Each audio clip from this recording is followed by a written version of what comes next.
In this video, we're going to be discussing how to put in a maintenance request. We're going to begin by going to bridgestreampropertymanagement.com and then hovering over the Tenant tab, which will bring a drop-down menu with various options. We're looking for the first option, the Tenant Portal Login.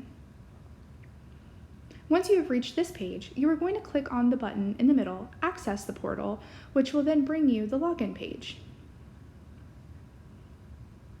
After adding your information and signing in, you should see the home page of your tenant portal.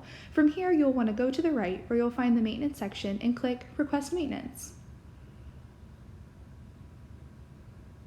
Once directed to this page, you are going to want to fill out this section with as much detail as possible so we can ensure we resolve the issue in the most efficient way possible. Once you click Next, you may receive options to elaborate even more on the issue, but also have the ability to add photos of the problem. Pictures can be crucial for the techs when deciding the best solution to fix the problem.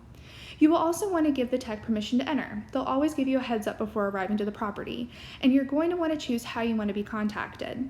After this, just hit Submit and it'll go directly to the maintenance department.